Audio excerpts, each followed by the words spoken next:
second half of my unboxing of this mystery eBay package that I got. Um, I believe I already got my money's worth, but we have even more.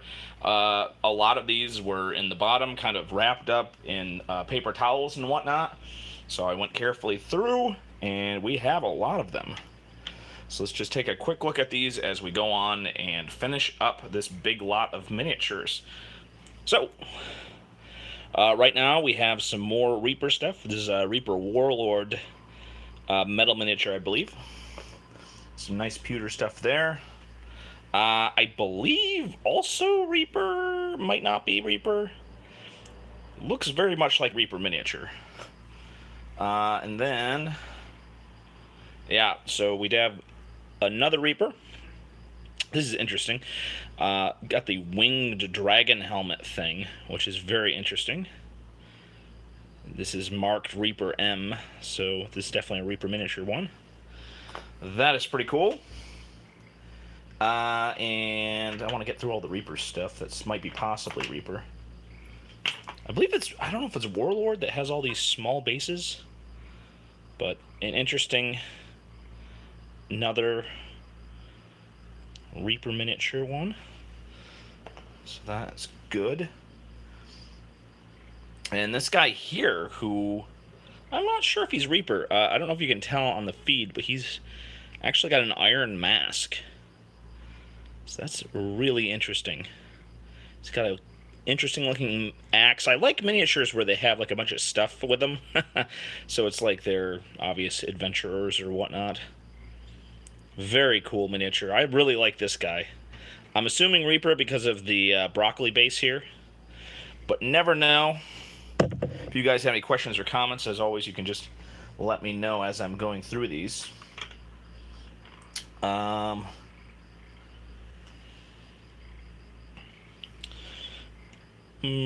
Perhaps another Reaper?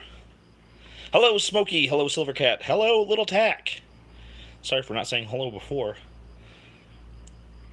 Obviously, an elf miniature. It's got the classic little elf ear poking out of the hair. That's great. Alright, so we have yet another Reaper miniature. This is an interesting one. I've never seen this one before. Well, Smokey, you got to understand that there's basically 10 people watching right now. I just started, and this is another unannounced video, so... Yeah, some of these you can tell, some of these not. This one you can definitely tell it's Reaper, because you can see the Reaper mark. But on a lot of these, then, man, there's just a lot of stuff going on. And then finally, we have yet another... What is that? I believe this is another Reaper one. 2-part miniature. Another elf. Whoever this guy was, he was collecting some elves for something. So then we have this guy here, which is very interesting. This is a 2-part horse and rider. So the horse is obviously, it's got a stuff on it and everything. Got a shield on the side. This is Rel Partha, 1994. I like it because the rider is wearing armor, but he's not like completely like ready for war. He's actually got a big, I believe that's a lantern. So I think that's a pretty cool miniature. Yeah, that's probably what's happening. He's probably going by miniatures that were sculpted by a certain person. So Werner Klock, huh? That's pretty interesting. And then, let's just show off the rest of the Rel Partha stuff. We have this really cool Rel Partha guy here. He's got kind of a cool Fu Manchu mustache. He's got a huge top knot, a metal shield, a spear. It's a very cool miniature. Rel Partha Entertainment. I cannot tell if this is... I don't believe this is an official D&D one, but that's a interesting Rel Partha miniature. And Another Partha miniature, primed up, ready to go. Warrior. And then we have some kind of painted ones that were in this lot.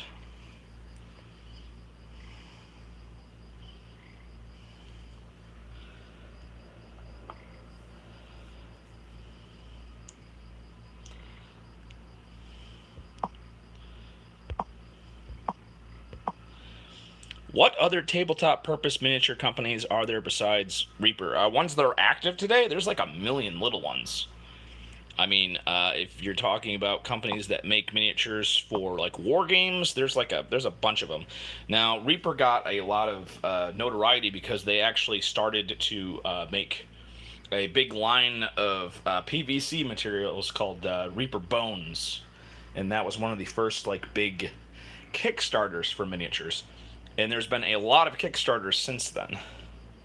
But yeah, no, the Partha is not the same company. It's Partha in name, but they do use, I believe, some of the same molds. And then other molds from these old companies like this, people have, and they're kind of scattered around the wind. And a lot, as far as I know, and I've been told, a lot of the official D&D miniatures from Partha were actually destroyed when Wizards of the Coast ended their partnership with Partha for official D&D miniatures, and I believe when TSR ended that company, and then Wizards of the Coast kind of took back the thing and started making their own sets of miniatures with different companies, I think they actually destroyed the molds.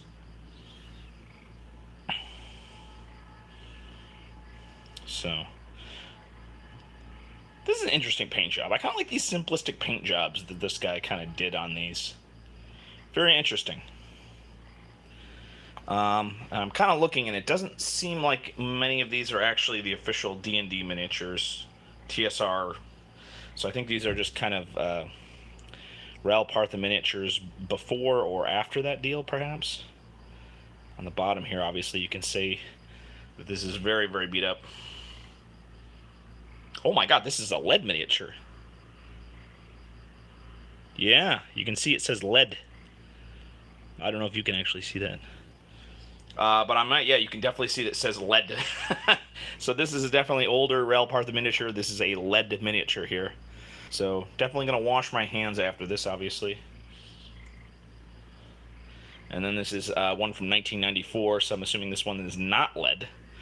So this is a real mix of a lot of different Partha miniatures. It's pretty interesting.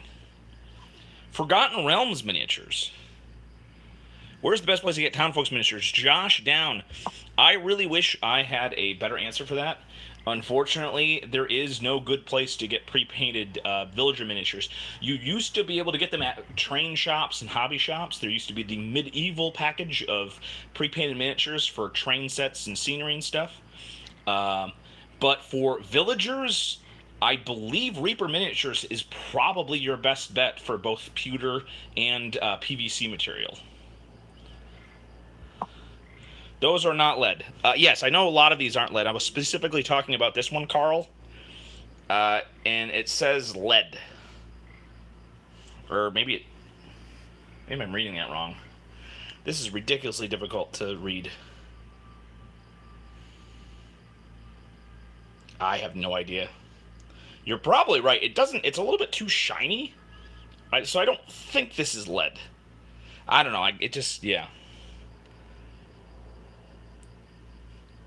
Maybe I'm just making things up.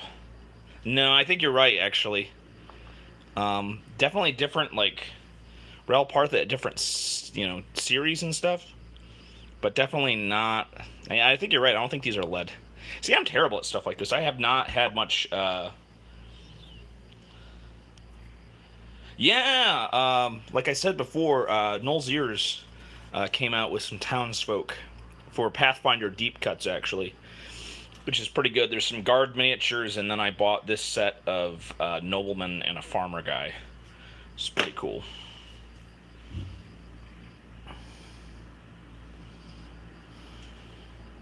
And then for the last Partha one, I do have another official TSR miniature, which is this guy here.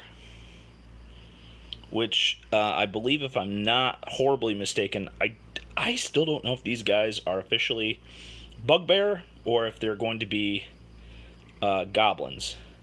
Now, his sword is actually like loose in its hand. So obviously, I'm not sure if originally it's just two-part miniatures or if you could put in different weapons. Don't know. But this guy is another official TSR D&D miniature. I mean, judging by modern standards, but he's got the kind of piggish nose that the old orc. Another bugbear, so it is a bugbear. The ears definitely looked bugbearish. Cool. Alright, so now we're going to look at some old, some other miniatures here. I believe these are from the Undead set. Now, wait a minute, Silvercats. Now, I'm sorry, but what kind of dip do you have where a chip is going to submerge? I think you're telling tall tales, sir. Because I've never met any sort of dip where the viscosity was such that a potato chip would sink deeply into dip. Are you using some sort of weird like chips made out of lead? Yeah, this is Shambling Death. You are absolutely correct, probably. You would know better than me, Carl. But so I have this guy and his skeletal rider, which I'm not going to put on there because I want to maybe keep that as nice as I can. We have a painted guy, which I believe is from the same set.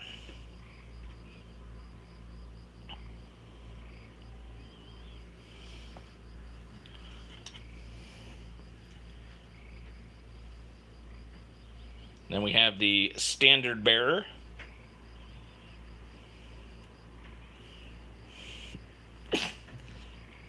Primed and ready to go. And we have one more larger guy, which seems much more imposing than the other spearmen. So perhaps this is supposed to be the kind of the captain of the rest of the spearmen here, because he's definitely much bigger, and he's got the big fancy helmet. So I'm assuming that this is some sort of unit leader for the spearmen guys from this set. So that's pretty cool. I'll have to look that up and see if I actually have a complete set of that or not. And then finally,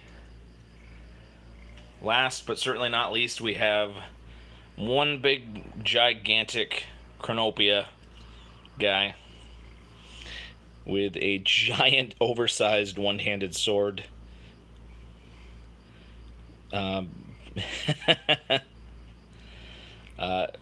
Very cool miniature. Obviously, going with the gigantically oversized shoulder pauldrons.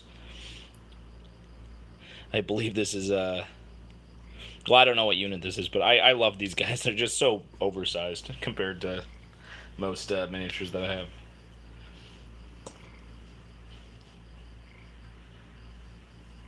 Alright, and so that is it. That is the remainder of the miniatures that I got from that eBay lot. Obviously, I think that turned out to be an amazing score. Again, I put my dip into the microwave to warm it up, but it made it like liquid. Silvercats. Okay, so if it was a cheese-based dip, then yes, that probably has some veracity then. This whole story about you losing a chip and dip, I just, couldn't let that pass without inquiry about what exactly is going on with that.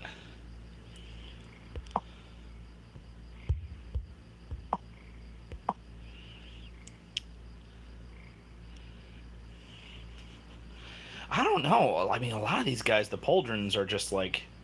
Obviously, you got these guys here.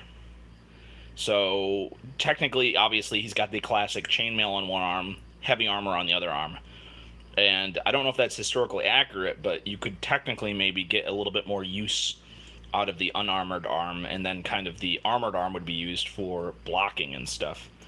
But if that's the case, then what the heck is going on with these guys? It would be very difficult for him to do an overhead slash. And again, I don't know what kind of horrific magics allow him to walk around in this armor, but clearly something's happening there. All these Cornopia guys are just... I mean, come on. The pauldrons are higher than his helmet at this point.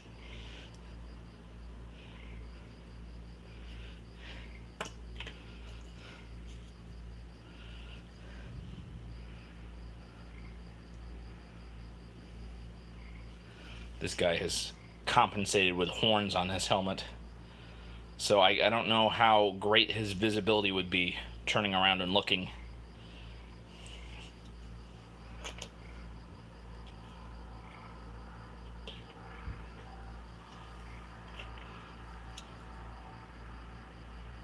Same with this guy here. I mean, like, he would kind of look to his right, and about half of his vision would be obscured by his shoulder armor here. He would only get about, about 90-degree vision to his right or left.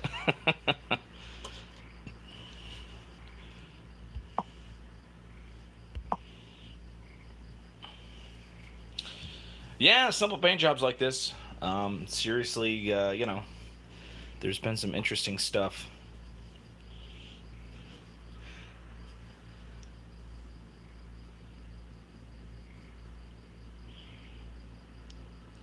Very interesting. So, speaking of painting, I am most likely going to do my big painting thing at 8 p.m.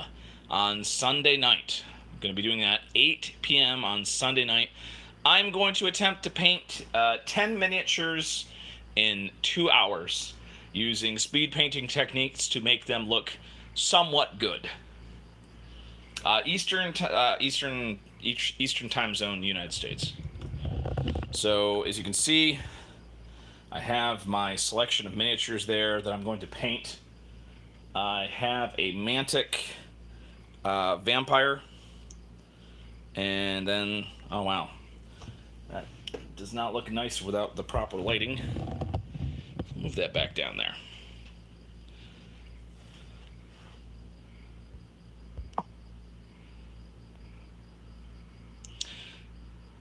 Oh, the bear arm was the shield arm of the Romans. That's pretty cool.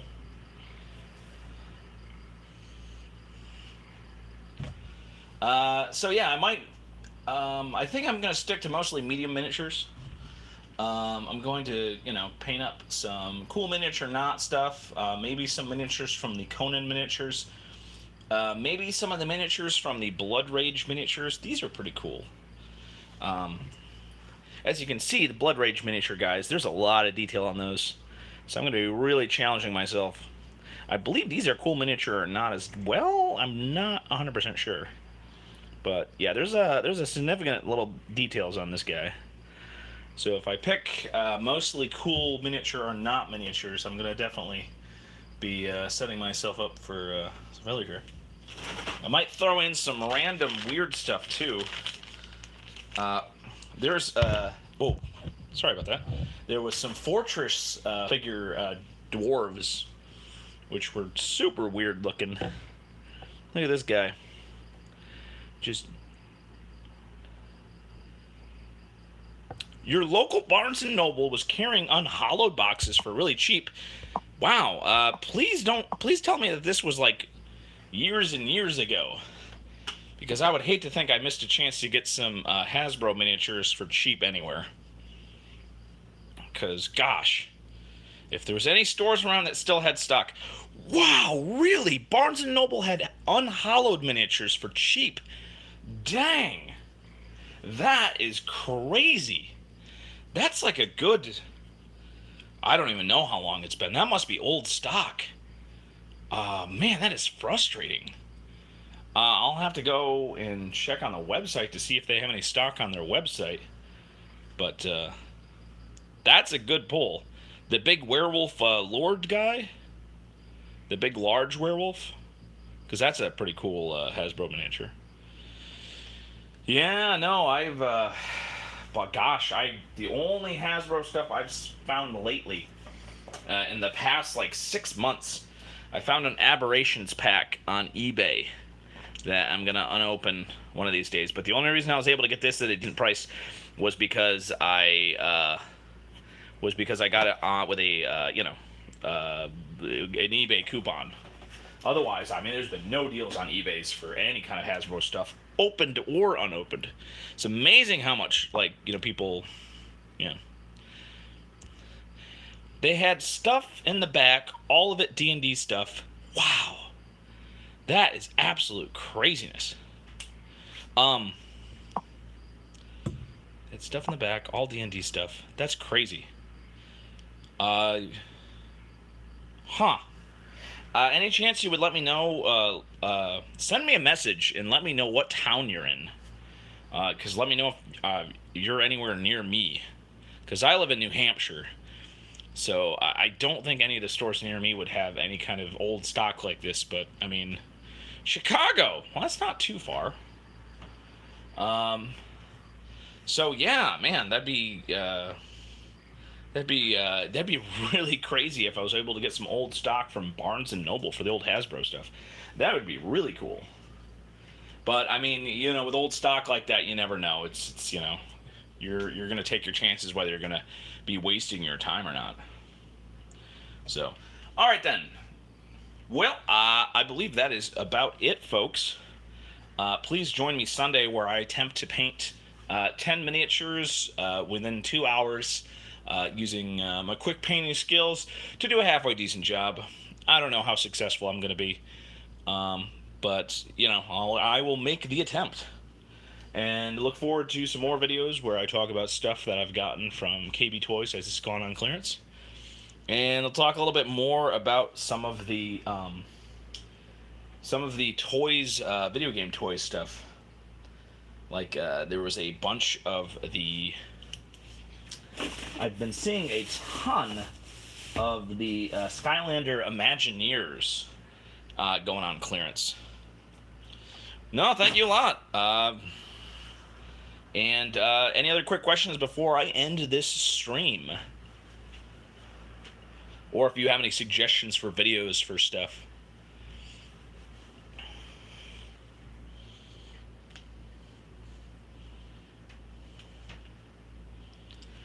Well, in that case, thank you very much for stopping by and taking a look at the second part of this unboxing. I'll have a couple more small little unboxing videos, maybe. How many werewolf miniatures do I have? That's a good question. I got maybe, Jesus, werewolf miniatures. That is a very good question. I don't know. Werewolf miniatures that I have, I know I have like a couple of them. I have the Warcraft werewolf guys. Stuff that I've painted. I recently painted up the Mage Knight werewolves, which are prominently on my shelf. So, I mean, obviously these guys are super, super cheap. 5 Below store. You can get the pack of these. Entire game for $5, so that's obviously very small. And then for other ones, I have some of the Reaper Bones werewolves that I painted up. And you can tell it's all shiny because this was during my experimenting days on figuring out what varnish is the absolute best protective layer for these guys. Here I got the other one here. Did one gray, one brown, so they're easy to tell apart on the field.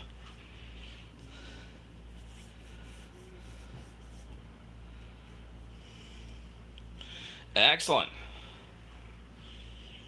Yeah, the Reaper ones are good. I believe they made another one in Bones. I'm not sure. I like the looks of this one, though. It's very intimidating. It's very cool. And it's very easy to paint, too, obviously. These guys I painted, these were some of the first miniatures I painted, frankly. And, obviously, I just did the super basic stuff. But, I mean, they look perfectly good, even with that simple base color, so. Yeah, werewolf miniatures is very interesting. 5e werewolves are super interesting, and I'm going to be very interested to see. So good luck with your sculpting. All right, in the past, here's my little owl bear, which I believe is one of my more successful green stuff sculpts. I'm actually doing it the opposite. I was doing green sculpting, and now I might get into the 3D sculpt stuff. So this guy is like 100% green stuff. That's why he's all squished up. But yeah. Excellent then. Well, thank you guys for stopping by again. It's going to be on Sunday night, 8 p.m. I will be doing that on Twitch, but I will be doing a YouTube video on this channel letting you know where I am on Twitch. I'm Blandco on Twitch as well, but I'll be just tweeting out that link, and I will be doing the YouTube with the Twitch link, and hopefully we'll get some people there.